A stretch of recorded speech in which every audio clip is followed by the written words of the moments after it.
ایک حدیث میں ہے کہ ایک جمعہ سے دوسرا جمعہ، ایک رمضان سے دوسرا رمضان سارے گناہوں کا کفارہ بن جاتے ہیں۔ جو گناہ معاف ہوتے ہیں وہ کون سے ہوتے ہیں؟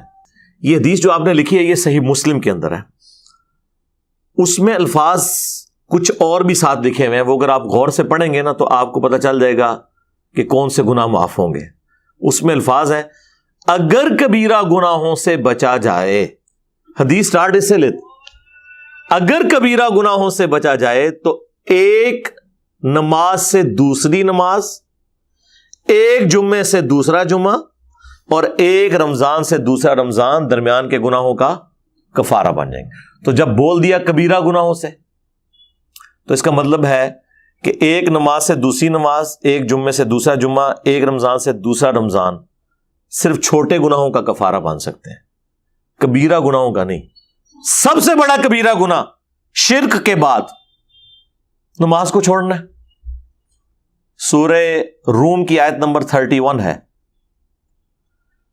منیبین الیہ، رجوع لاؤ اس کی طرف، وَأَقِیمُوا الصَّلَاةَ،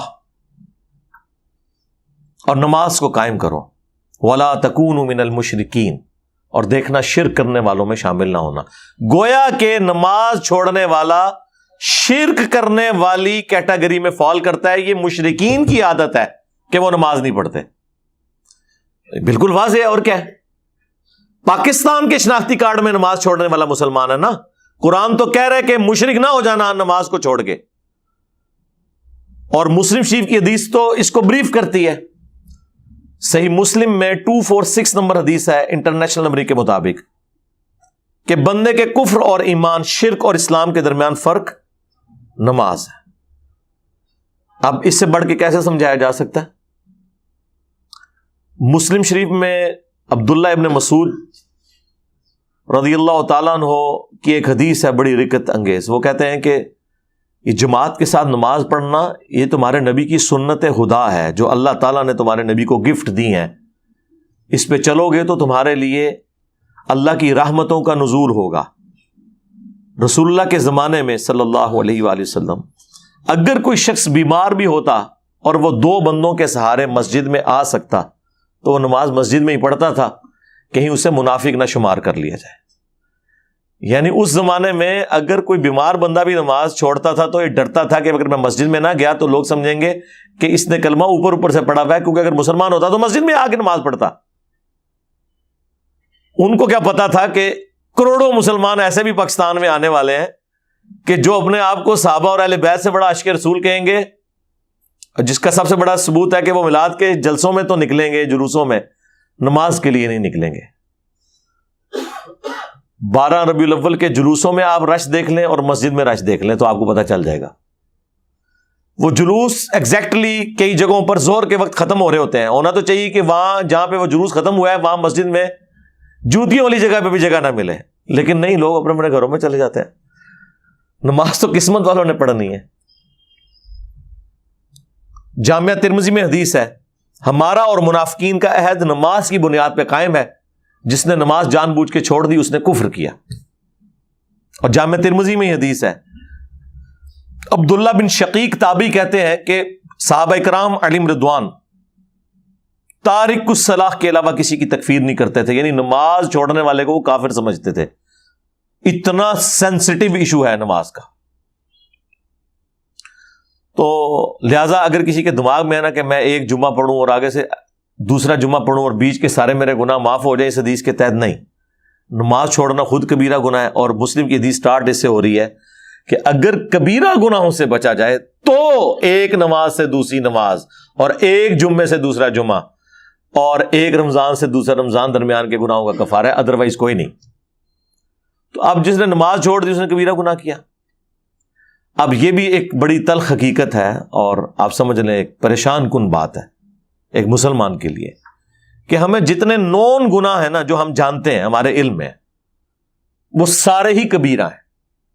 بخاری مسلم میں درجنوں احادیث ہیں، مشکات کی پہلی جلد میں آپ کو گناہ کبیرہ کا بیان ایک پورا چیپٹر ملے گا۔ اس میں انہوں نے بخاری مسلم کی وہ ساری حدیثیں جمع کی ہیں کہ وہ بڑے بڑے گناہ کون سے ہیں: شرک، نماز چھوڑنا، زنا، چوری، شراب نوشی، جادو کرنا، ماں باپ کی نافرمانی کرنا، غیبت، چغلی، کسی کی دل آزاری کرنا. منتصر جن نے تو انہوں پتا نہیں نا، لسٹ بنا لو 15-20 دی، انہیں کوئی بھی گناہ ایسا نہیں ہے جو نماز پڑھنے سے معاف ہو جب تک کہ کوئی توبہ نہ کر لے. اب آپ سوچ رہے ہوں گے اگر نماز سے معاف نہیں ہو تو کیا کریں؟ توبہ کریں، توبہ سے معاف ہو جائے گا.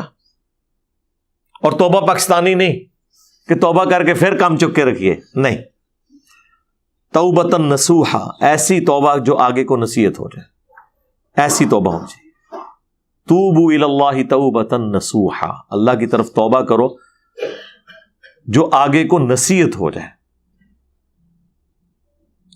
لیکن بعض اوقات انسان نفس سے مغلوب ہو کے دوبارہ سے گناہ کر بیٹھتا ہے. اس وقت تو اس کی نیت نہیں ہوتی کہ میں توبہ اس لیے کروں کہ دوبارہ کر لوں گا. پھر بھی کبھی کبھار ایسا ہو جائے تو توبہ کا دروازہ کھلا ہے. انسان نے بہرحال جو کوئی بھی جرم کرے اس نے اللہ کے دامن کرم میں ہی پناہ لینی ہے.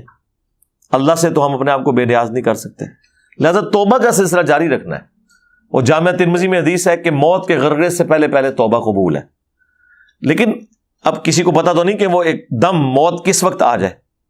اچانک ہارٹ فیلئر ہو سکتا ہے، روڈ ایکسیڈنٹ ہو سکتا ہے، ایئر کریش میں لوگ مر جاتے ہیں، اور کئی ایک ایشوز لوگوں کے ساتھ ہو جاتے ہیں. ان کو موقع ہی نہیں ملتا توبہ کرنے کا. توبہ کو حرز جاں بنائیں، اللہ کی طرف رجوع لاتے رہیں، اور کبھی بھی اللہ تعالیٰ کے حوالے سے اپنے آپ کو بے نیاز نہ کریں. چاہے کوئی کتنا ہی نیکوکار ہو، شریعت کا پابند ہو، گناہوں سے بچنے والا ہو، توبہ تو اس کی بھی ضرورت ہے. نبی الاسلام جب اس کی ترغیب دلا رہے تھے تو بخاری کے الفاظ ہیں کہ بے شک میں بھی اپنے رب سے روزانہ 70 دفعہ توبہ کرتا ہوں. یعنی یہ 70 کا عدد جو ہے نا عربی میں کثرت کے لیے آتا ہے. یہ ضروری نہیں کہ 70 دفعہ کرتے ہوں گے، مراد یہ ہے کہ 100 دفعہ بھی ہو سکتا ہے، 1000 دفعہ بھی ہو سکتا ہے. تو چلیں اگر کسی نے 70 بھی لینا ہے تو 70 بھی بہت بڑی ڈیجٹ ہے. باقی ہمارے صبح و شام کے اذکار میں 100 دفعہ توبہ جو ہے وہ موجود ہے. بخاری اور مسلم دونوں میں حدیث ہے، استغفر اللہ و اتوب الیہ.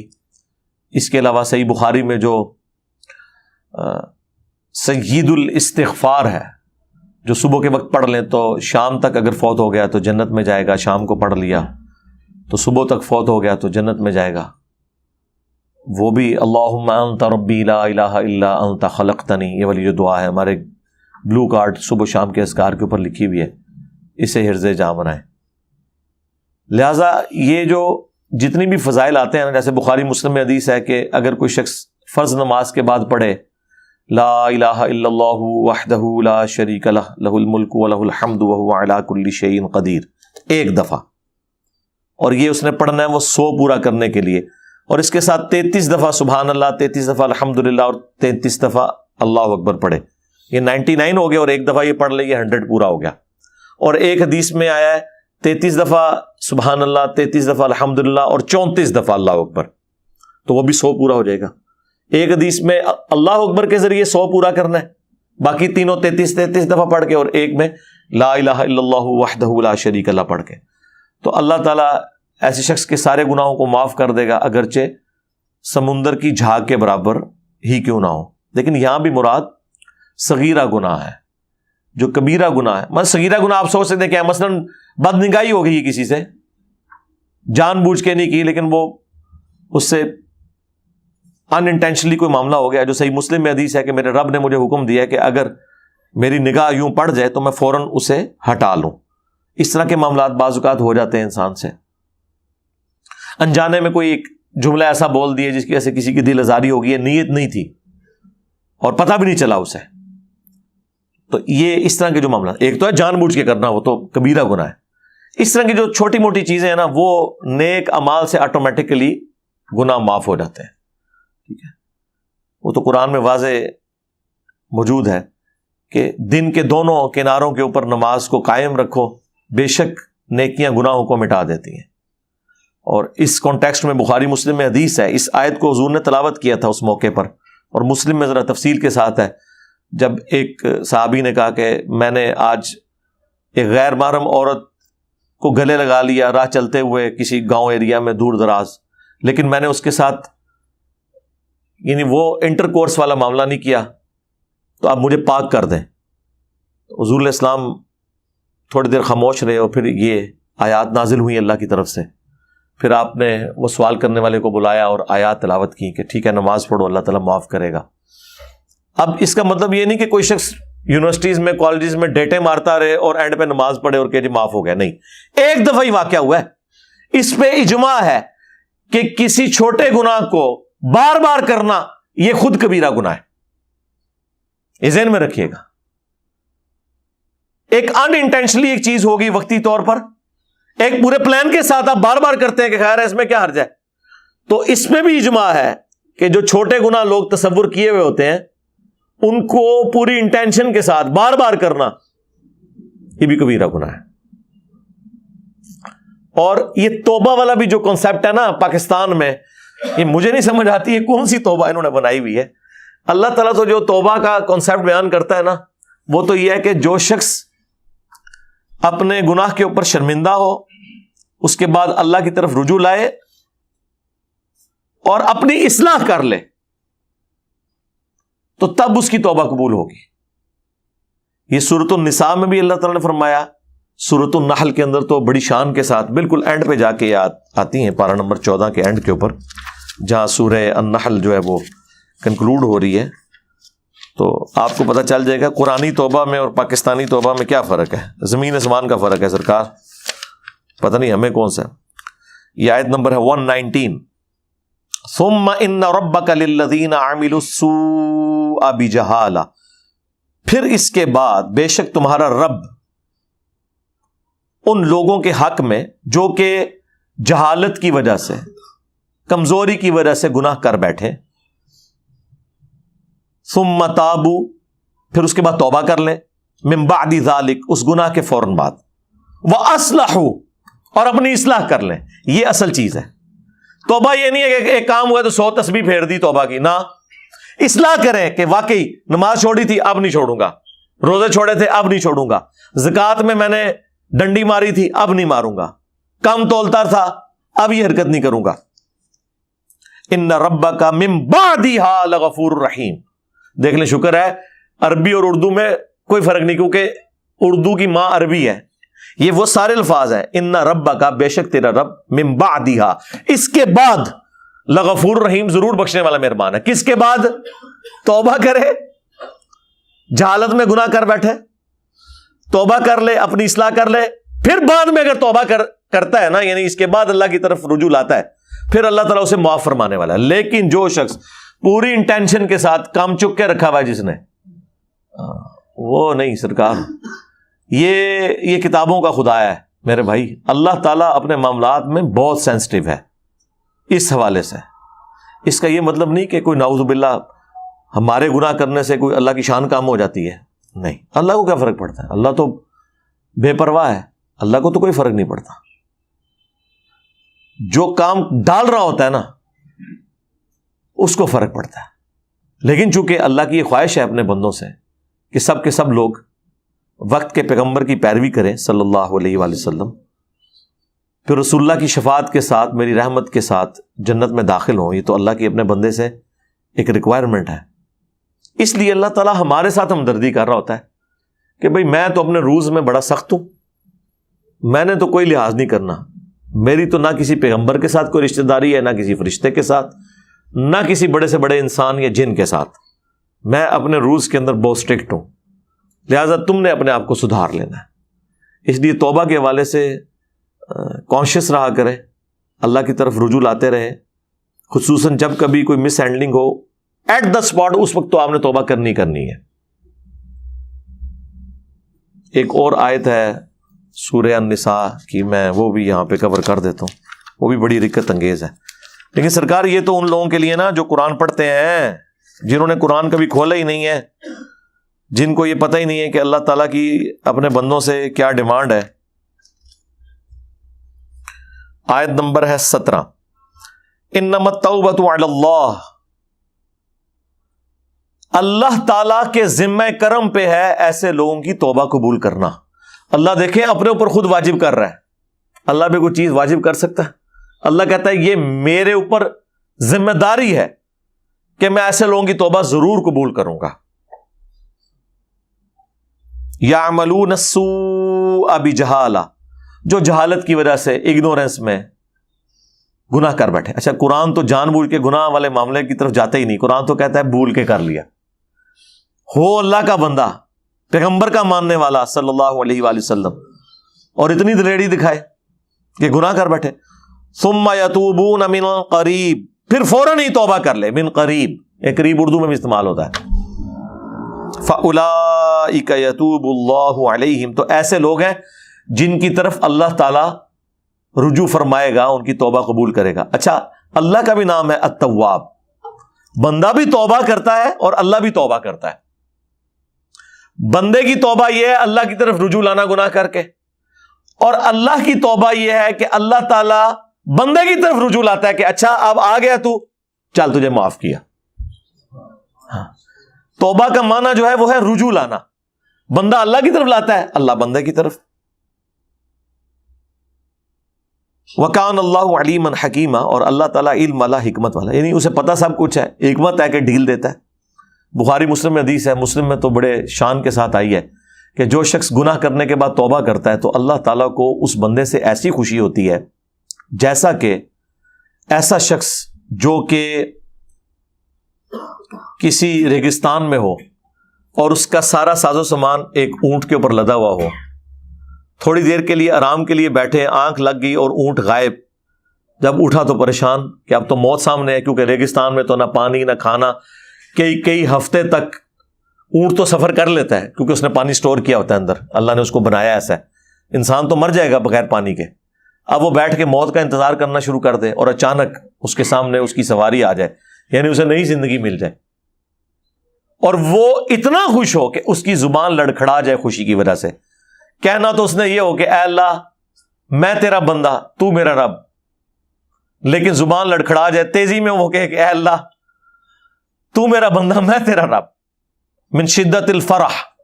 یہ نہیں ہے کہ اس سے کچھ چیز رسول اللہ یا شریف رسول اللہ ثابت ہو رہا ہے، وہ ثابت کرتے رہے. اللہ دے وہ بندے ہو ماموں پارٹی تو آڈے لوگوں نے پوری انٹینشنل پڑھایا، آج تک چھاپ رہے ہیں، ڈیفینڈ کر رہے ہیں اس کا اور اس بندے کا جس کی زبان لڑکھڑا گئی. اس کے ساتھ کیا لینا دینا ہے؟ ڈنگروں والی زندگی گزار رہے ہو تم لوگ. اس طرح کی حدیثوں سے رزلٹ کچھ اور نکلتے تھے، اور طرف چل پڑتے ہیں، اپنے بابوں کے کپڑے اترے ہوئے ان کی بزرگی ثابت کرنا شروع کر دیتے ہیں. بہرحال تو نبی الاسلام فرمایا، اصل میں اللہ کے نبی الاسلام وہ اللہ کی خوشی کے اظہار کو اس طریقے سے پریزنٹ کر رہے تھے. اس میں سے یہ نکالنا تھا، اس میں سے بابوں کی گستاخانہ عبارتوں کا دفاع نہیں نکالنا تھا. تو ایسی خوشی اللہ تعالیٰ کو ہوتی ہے. یہاں پہ بھی اللہ تعالیٰ فرما رہا ہے کہ فوراً توبہ کر لے اور اللہ تعالیٰ معاف کرے گا. وَلَيْسَتِ التَّوْبَةُ لِلَّذِينَ يَعْمَلُونَ السَّيِّئَاتِ، اور ایسے لوگوں کی تو کوئی توبہ ہے ہی نہیں. یہاں اللہ نے سائملٹینیس کنٹراسٹ بھی بیان کر دیا ہے کہ جو گناہ کریں حَتَّى إِذَا حَضَرَ أَحَدَهُمُ الْمَوْتِ، یہاں تک کہ ایسے گناہگار شخص میں سے کسی کو جب موت آئے، قَالَ إِنِّي تُبْتُ الْآنَ، تو کہ یا اللہ معاف کر دے. بھائی اب جب موت سامنے نظر آ گئی ہے تو پھر اللہ تعالیٰ ہمارا ایسے کی کوئی توبہ نہیں ہے. فرعون کے لیے بھی آیا تھا نا، الآن، اب ایمان لے کر آیا فارغ. جب وہ اس کو غوطہ آیا جب سمندر میں، تو اس نے کہا کہ میں بنو اسرائیل اور موسیٰ اور ہارون کے رب پر ایمان لایا. اللہ نے فرمایا اب موقع ہے ایمان لانے کا، اب تو موت نظر آ گئی. یہ وہی لفظ ہے، انی تبت الآن وللذین یموتون وہم کفار، اور نہ ایسے لوگوں کی توبہ کبھی قبول ہوگی کہ جو کفر کی حالت میں مرے. اب اس سے مراد یہ ہے کہ آخرت میں گناہگار مسلمان کے تو چانس ہیں کہ اس کو اللہ تعالیٰ عذاب کے بعد یا رسول اللہ کی شفاعت کے ساتھ یا اپنی رحمت کے ساتھ معاف کر دے، لیکن اللہ تبارک و تعالی جو شخص کفر کی حالت میں دنیا سے گیا، آخرت میں نہ اپنی رحمت سے نہ رسول اللہ کی شفاعت سے اسے معاف کرے گا. اس لیے یہاں ذکر ہے اولئک اعتدنا لهم عذابا الیما، ایسے لوگوں کے لیے دردناک عذاب اللہ تعالیٰ نے تیار کر رکھا ہے. اللہم لا تجعلنا منہم، اللہم اجرنا من النار، اللہم انا نسألک جنت الفردوس مع النبیین والصدیقین والشہداء والصالحین، آمین۔ تو توبہ اس کی قبول ہے جو فوراً توبہ کر لے، اپنی اصلاح کر لے، یعنی پاکستانی توبہ نہ کرے، صحیح والی توبہ کرے جیسا کہ توبہ کرنے کا حق ہے۔ پھر اللہ سے، وہ تو اللہ نے سورہ الانعام میں فرمایا ہے کہ میں نے اپنے اوپر لازم کر لیا ہے کہ ہر حال میں رحم ہی کروں گا، اور بخاری مسلم کی حدیث سے اللہ تعالیٰ نے مخلوقات کی پیدائش سے پہلے اپنے پاس عرش پہ یہ عبارت لکھ لی تھی کہ میری رحمت میرے غضب پر سبقت لے جائے گی۔ اب دیکھیں یہ کتنا بڑا ایسٹ ہے ہمارے لیے، اللہ کی رحمت اور غضب برابر بھی ہوتے تب بھی ہم مارے جاتے۔ وہی گل عدل کریں تے تھر تھر کمن اچیاں شانہ والے، فضل کریں تے بخشے جاون میں ورگے منہ کالے۔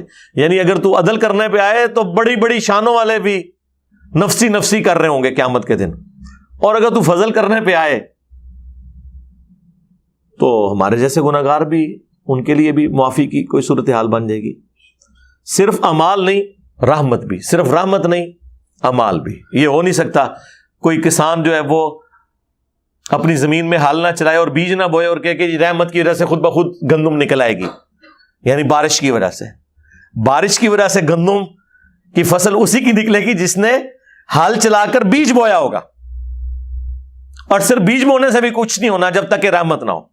اسی لیے بخاری مسلم میں حدیث ہے، نبی علیہ السلام نے فرمایا کوئی شخص بھی محض اپنے اعمال کی بنیاد پہ جنت میں داخل نہیں ہو سکتا۔ ایک صحابی نے جرأت کر کے پوچھا یا رسول اللہ آپ بھی، آپ سے زیادہ پرفیکٹ اعمال کسی کے نہیں؟ آپ نے فرمایا ہاں میں بھی، جب تک میرے رب کی رحمت مجھے ڈھانپ نہ لے۔ دیکھیں حضور نے اپنے آپ کو کتنا نیچے کیا، کیونکہ اللہ کے ساتھ بات ہو رہی تھی۔ یہ بات کرنے والے اللہ کے پیغمبر تھے، یہ کون سا کوئی ایسا صوفی دا جڑا گیا جی چھڑ دو عبد القادر پہ گیا جی، ہاں یہی پہننے نے۔ پیغمبروں کا ایٹیچیوڈ یہی ہوتا ہے کہ جب تک میرے رب کی رحمت مجھے ڈھانپ نہ لے میں بھی جنت میں نہیں جاؤں گا۔ پیغمبر یہ نہیں کہتے کہ میں ادھر تک جانا ہی جب تک میں سارے اپنے مرید نال نہ لے جاؤں۔ پیغمبروں کو تو اللہ کا تعارف ہے، ان جاہلوں کو تو تعارف ہی نہیں نا۔ ایک جاہل آدمی جس کو پتہ ہی نہیں کہ اللہ کون ہے، ٹھیک ہے، تو وہ جو مرضی بڑھ کے مارتا رہے، اسے کیا پتا کہ بھئی کس ہستی کے بارے میں بات کر رہا ہے۔ تو جاہل آدمی کی باتوں کو آپ اس طرح ہی سمجھیں جیسا یہ چرسی اور پاؤڈری اور جو نشئی لوگ ہیں نا، جو منہ میں آتا ہے بولتے ہیں، انہیں گراؤنڈ ریئلٹیز کا پتہ ہی نہیں ہے۔ ان لوگوں کا بھی یہی حال ہے۔ اللہ کا تعارف تو پیغمبروں کو ہوتا ہے، اور پیغمبر جو ہے وہ اپنی امتوں کو ان کتابوں کی روشنی میں جو اللہ ان پہ نازل فرماتا ہے وہ کرواتے ہیں۔ ان بیچاروں کا کیا لینا دینا، نہ انہیں اللہ کا تعارف، نہ انہیں آخرت کا تعارف، نہ انہیں یہ پتا کہ مرنے کے بعد کتنے مشکل معاملات ہونے والے ہیں، ورنہ تو انسان اپنی جان کی فکر کرتا ہے۔ اس کانٹیکسٹ میں مجھے بائی چانس ایک اور آیت بھی یاد آ گئی سورۃ الحجر کی۔ ہاں جی، یہ آیت نمبر ہے جی 49 سورۃ الحجر۔ نبئ عبادی انی انا الغفور الرحیم، اے نبی میرے بندوں کو خبر دے دو، خبر دے دو انہیں کہ بے شک میں بخشنے والا، رحم فرمانے والا ہوں بہت زیادہ۔ وَأَنَّ عَذَابِي هُوَ الْعَذَابُ الْأَلِيمُ، لیکن میرا جو عذاب ہے نا وہ بھی بہت دردناک ہے۔ تصویر کا ایک رخ نہیں بیان ہوا، یہاں پہ کہتے ہیں جو اللہ بڑا غفور رحیم ہے، اور اس کا مطلب یہ نکالتے ہیں کہ کام چک کے رکھو، جو کچھ بھی ہے تیرے محبوب کی امت سے ہے۔ نہیں، قرآن میں اللہ کا غفور الرحیم ہونا اس بندے کے حق میں ہے جو اللہ کی طرف رجوع لے آئے گناہ کرنے کے بعد۔ جو باغی ہے نا اس کے لیے پورے قرآن میں کوئی آیت موجود نہیں ایسی کہ کام چک کے رکھو تو میں معاف کر دوں گا۔ سورہ زمر میں آیا کہ اے نبی علیہ السلام جنہوں نے اپنی جانوں پر ظلم کیا، میرے ان بندوں کو خبر دے دو کہ اللہ کی رحمت سے نا امید نہ ہو، لا تقنطوا من رحمت اللہ، بے شک اللہ تعالیٰ سارے گناہوں کو معاف کر دے گا۔ لیکن یہ ان لوگوں کے لیے ہے کہ جو رجوع لانا چاہیں، یہ نہیں ہے کہ وہ دنیا بھی اپنی مرضی کی گزاریں اور آخرت بھی اپنی مرضی کی۔ نہ سرکار، دنیا اگر اپنی مرضی کی گزاریں گے پھر آخرت اللہ کی مرضی کی ہوگی، اور اگر دنیا آپ نے اللہ اور اس کے محبوب صلی اللہ علیہ وآلہ وسلم کی مرضی کی گزاری پھر آخرت آپ کی مرضی کی ہوگی۔ ہاں، پھر آپ کو اللہ تعالیٰ جنت میں وہ مقام دے گا کہ جو خواہش کریں گے وہ چیز ہو جائے گی، لیکن اس کے لیے شرط یہ ہے کہ دنیا آپ نے اللہ کی مرضی کی گزارنی ہے۔ اللهم انا نسألك جنة الفردوس مع النبيين والصديقين والشهداء والصالحين آمين. استغفر الله الذي لا إله إلا هو الحي القيوم وأتوب إليه آمين.